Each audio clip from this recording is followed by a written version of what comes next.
Welcome back to another video. If you haven't seen us before, we're Ben and Sarah from Pack Lunch and Travel. In this video, we're talking about the Font d'Algar, which we visited during our stay in Calera. The Font d'Algar is about an hour 20 from Calera, but it's only a short 30-minute drive from Benidorm if you're staying there. The first thing to know when you arrive is parking is free if you park outside the Tourist Information Centre. 700 metres from there will get you to the entrance, where you'll have to pay €6 for an adult. You can park nearer, but it will charge around €5. I really don't think it's worth it. You could save yourself some money. Once you get through the entrance, you'll be greeted with some spectacular waterfall. Absolutely stunning, very easy to get round.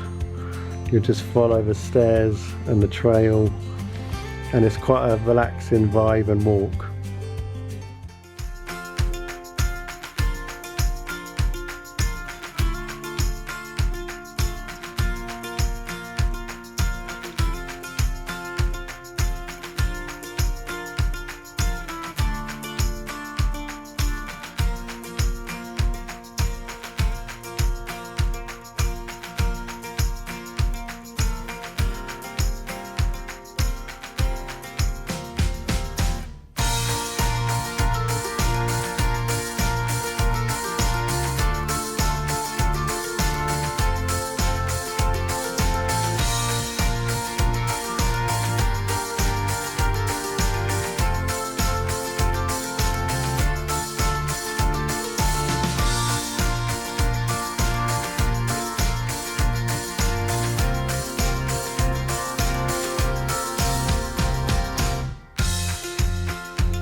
We walked all the way through the park and then came out at the top entrance, which was near a picnic area, which was quite a nice little circular route round back to the beginning and up to the car.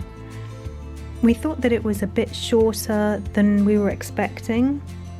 For the ticket price, I suppose you could say it was a bit less than what we thought, but we still really enjoyed the day. And we'd highly recommend visiting if you're in the Calera area or a day trip from Benidorm. It's very clearly signposted and really well laid out for a day trip, I'd say. Overall, we'll give it a solid 4 out of 5. I'd agree with that. 4 out of 5 is a good rating. Whilst we were in Calera, we also visited the Route de las Tres Cascades, which was a bit more epic and probably a bit more our style. This was a brilliant walk, and if you're interested in that, we'll link the video here. Definitely check that video out. The walk was free and you'll see 3 stunning waterfalls. Check the video out. Give us a like, subscribe if you enjoy this content. And there's loads more to come because we are full-time travelling on the road through Spain and onwards to Portugal and beyond. So subscribe and follow our journey. We'll see you all in the next one.